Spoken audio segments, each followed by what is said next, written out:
ClueCon Weekly, the FreeSWITCH community's official web show.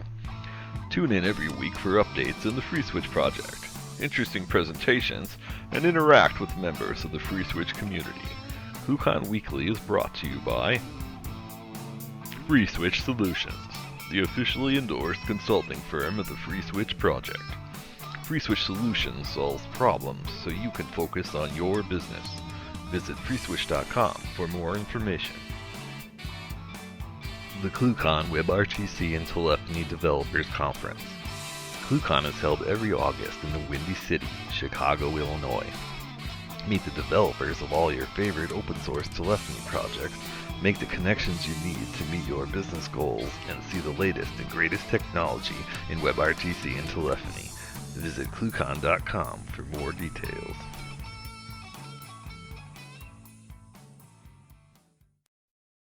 All right, guys, welcome to ClueCon Weekly. Today is August the 31st.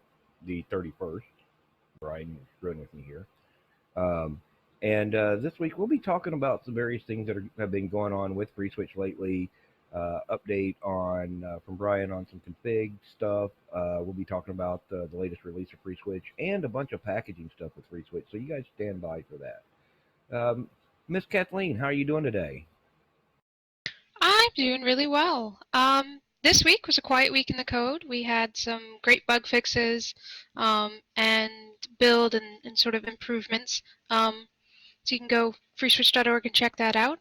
And then recently we added a whole bunch of photos from ClueCon to Facebook. So go tag yourself, tag your friends. For those of you that didn't get to go, you can go see some of the stuff we did and sort of how it looked, and plan to attend next year so you don't miss out. And then if you have any other photos, if you've got, funny photos from dinners, photos of some of the presenters, pictures of swag or anything like that, please send those in. Tag us at FreeSWITCH or at ClueCon, and let us know. Let us see what's going on, and share those with us. And I believe that's it for me, Ken, for right now. All right, cool. Thank you very much, Kathleen.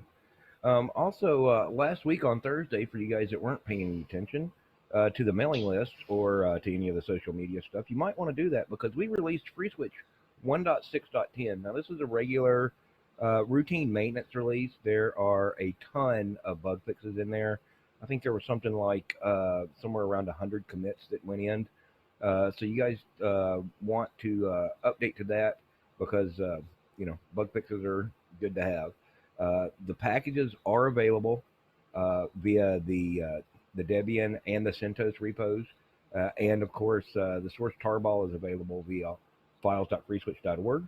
So check out freeswitch.org or check out the links on the various social media sites, and you can get those today. It's all out there and available. As part of the 1.6.10 release, we also corrected an issue with the sounds files. When you're installing from Debian packages. Before, there was a little snafu there with an extra directory level. That's been corrected, so now when you install, you don't have to go mess with the configs or anything to make your music on hold work. It will just work out of the box now. And if you were using some of the other formats for install, that wasn't a problem. So that's been resolved, and I think that's probably a big one on the 1.6.10 release. There are several other things, so check out the commit messages or the changelog that's included for that, and you can find that on freeswitch.org. And speaking of config changes, Brian, I think you've been working on a bunch of stuff in that arena lately. Yeah, we started last week with the weekly bug hunt. Everybody come together, which we still need more assistance with. We've listed all the modules that have configurations. We're going through and auditing each config to ensure that every param that the module supports is in the sample configurations, and every param is documented, and those get translated into Confluence. For example, I did the audit of Sophia params for just the profile params. Sophia profiles have a total of 208 params possible. 78 of them were not even in the samples, and many of those are not even documented on Confluence. So out of that, we have to go back through, which is a time-consuming process to go back through, check test, make sure things are what they're supposed to be, and update the configuration files. This is part of the revamp for 1.8. We're looking for a new long-term configuration layout, similar to what we have right now with the vanilla config, but we're looking to show off more of what you can do with FreeSWITCH and its extensibility, and having the configuration extend itself for people to overlay over the top of it with their custom work out of the box with minimal effort on their part. So we do have a config repo in the FreeSWITCH stash. If you go look, it's fs config 1.8. You can check it out. If you have input, feedback, file a pull request against it. We're going to schedule another phone call to follow up on that sometime, probably mid-September. I know William has completed all of his. I've done the bulk of mine. There's still more to go. So please be on the lookout for the announcement of that coming out, because we do need more assistance in that area. I would like everybody's input. And that's pretty much it, Ken. All right, well, cool. Thank you very much for that update, Brian. For you guys that want to check that out, remember, go check out Stash. You can find that at freeswitch.org/stash. Dig around, you'll find those repos, plus a lot of other cool stuff there. Also, we got an announcement that we're going to make today. Starting today, and we made an announcement about this a few weeks ago with Ubuntu 14.04. We've now got packages off the master branch currently. We'll be adding release branches for both 14.04 and 16.04 in the coming weeks or coming months as we do additional releases of FreeSWITCH. But now we've expanded our packages for the Deb style packages to support both Ubuntu 16.04 and 14.04. So that's the last two LTSs from Ubuntu. Now, a lot of you guys are wondering, okay, yeah, well, those are just Deb packages, so that's got to be fairly easy to just take the Deb packaging the Debian packaging that you've already done, and just bring those over to Ubuntu, rebuild the package, and everything should go fine. Well, in an ideal world, that's what would happen. Unfortunately, depending on which version of which platform you're running, certain packages may be called different things. For instance, with Python, there's a Python package. It's got one name on Debian. It has a similar name on Ubuntu 14.04. And then in 16.04, that package doesn't exist at all. It's replaced by a totally different package name that is a wedge to allow Python to work the same way it previously did. And so with these things, we have to go through, not just build the base package, but in a lot of cases, we can't even build the packages because we don't know what they've necessarily changed between platforms. So I spent the last couple of weeks just working on getting 16.04 done, even though we already had 14.04, so we had a starting point. But I still had to go through and identify all the different packages that were, well, differently named, or in some cases that we don't need to provide, or in some cases we may need to provide for the various platforms. A bonus point for 16.04 is they actually include an up-to-date flight package, Festival Light, for you guys that use Mod Flight. So we didn't need to package that. And but on 14.04, we found that the flight that they include there is not a new enough version for what we need for use with FreeSWITCH. So, and we find this on different platforms. So it may have a version of the library, but it's got a really old version, or it's got just a broken version. So we need to repackage that. So with Ubuntu, there's a handful of packages that we had to actually do to make sure that we had up-to-date, libraries, support libraries, that kind of thing. Some of these libraries that we use are actually written by different members of the FreeSWITCH team, so we need to package those up also. Or either that, we have to embed them in the tree, and so we're trying to remove embedded libraries. So the right thing to do is go ahead and package those up separately. A good example of that that we used to keep in tree, but is no longer in tree, could be like libcodec 2, which is not written by one of the FreeSWITCH team members, but we brought that into tree, and it's not really packaged for a lot of the different platforms. So we go through and we create packages for that. So what this allows you to do now in the end is it doesn't matter whether it's Debian or Ubuntu, whether we're talking Debian 8, Ubuntu 14.04, or Ubuntu 16.04, or even on the CentOS platform, the RPM-based platforms. We now have packaging that basically works on three of the biggest platforms out there: RHEL/CentOS, Debian, and then the two last LTSs for Ubuntu. So you can take FreeSWITCH now and consistently install it across all these different platforms. Ongoing, as they do updates to the different operating systems, as we do updates to FreeSWITCH, this is an ongoing project that we have to do and then build. And to continue building these things, we do have a full continuous integration environment to support that. So every time somebody makes a commit, it runs through and it builds an updated package for the different platforms that we're supporting here. So you can point to those repos and just apt-get update, apt-get upgrade on your Debian and Ubuntu's, or yum upgrade on your RPM-based platforms, your yum-based ones, and get the latest builds on those. Now, those builds don't necessarily hang around for a long time, so I don't know that I would want to run them in a reproducible production environment. I would stick with the release RPMs, with the release packaging for that. But what you're going to get there is a consistent experience from FreeSWITCH, and for us, that makes documentation easier across the different platforms. So now, package names, if you install FreeSWITCH All on Ubuntu or Debian, you're going to get everything. You're going to get a known good starting point. That's going to include music on hold. It's going to include a lot of the sound prompts that we do, at least for English. And plus, a base example starting config to give you a good starting point to work with. Now, the Ubuntu packages are brand new.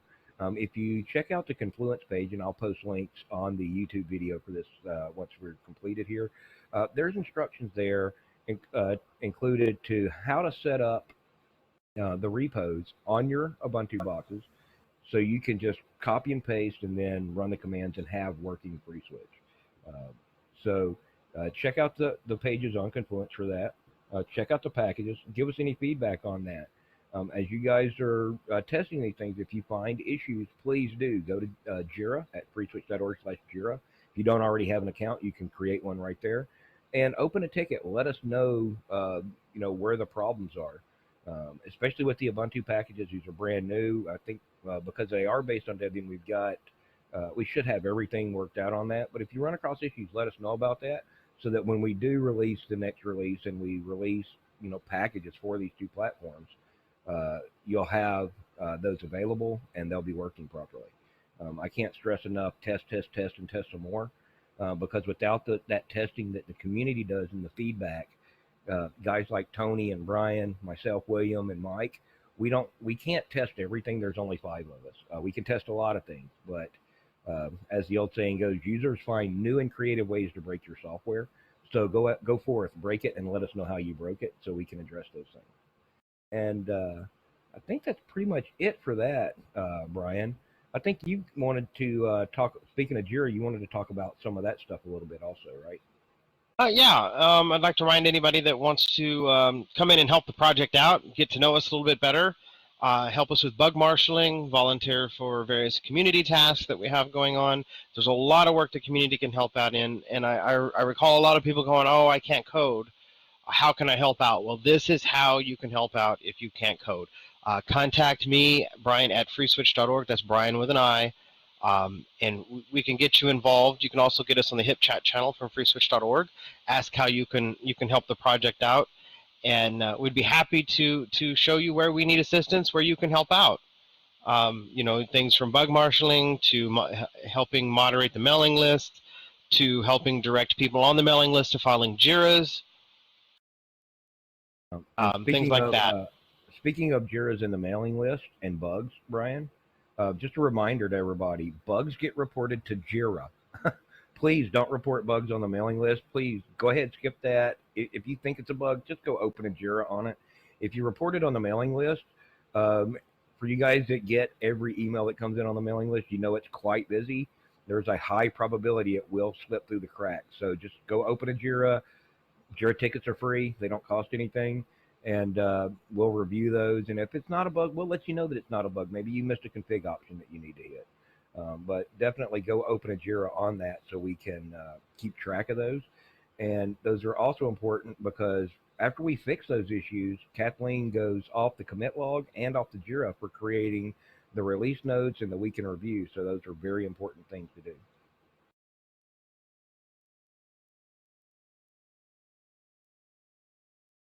Are we missing anything there, Brian? Not that I'm aware of. I think we've covered everything. Right. So what else do we have this week that we want to talk about? Thanks to all of our sponsors for helping making ClueCon a success. We're already starting the preparations for next year. If you would like to be involved as a sponsor, if you can reach out to us to marketing@cluecon.com. Let's help ease the pain of not waiting to the last second so we can get everything in the budget for this year. It'd be great to do that earlier, sooner rather than later is what I mean to say. It's great to have everybody involved.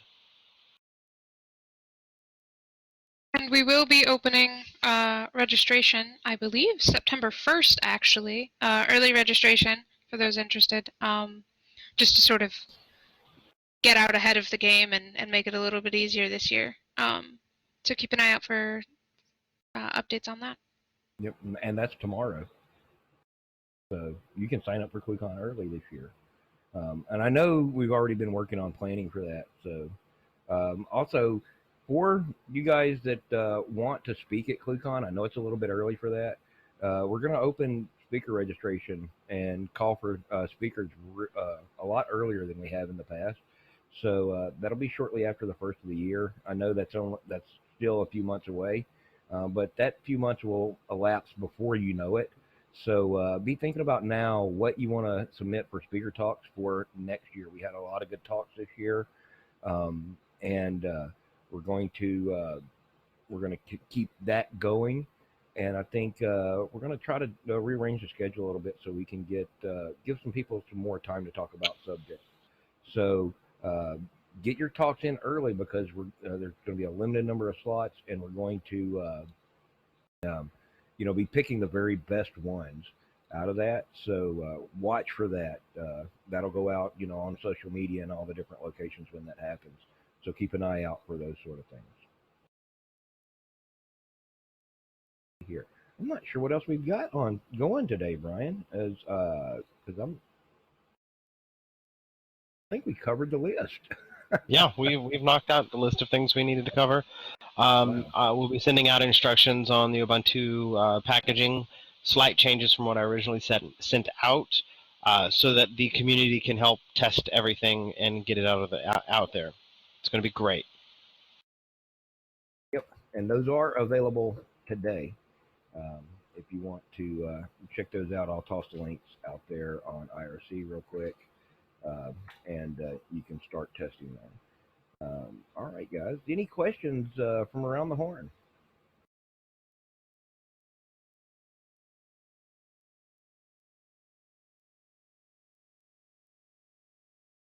All right, then. Going once. And once around the horn from the FreeSWITCH crew. Anybody else have anything they want to get out there today? I think we've covered everything, Ken. Yeah, I think we have too. So we're going to wrap this part up here. Don't forget, follow us on Twitter at ClueCon, at Facebook. Like us on Facebook, both the Facebook and the ClueCon page. And if you want to get the updates on these videos, click the subscribe button right below this video. You'll get the notifications on your YouTube watches that way. It'll also let us know how many people are watching for these things coming out. So help us with that. Also, for the next year, Kathleen's working real heavy on the ClueCon weekly schedule. If you guys have suggestions, drop her an email to Kathleen@freeswitch.org. Let her know who you would like to see on here or what topics you'd like to see us cover. That greatly helps us know, who to go talk to, who to track down, and who to find. I think we've got some fun stuff coming up next week. Watch for the announcements on that. And we'll be back here at the same time on September the 7th. Thanks, guys, and have a good week.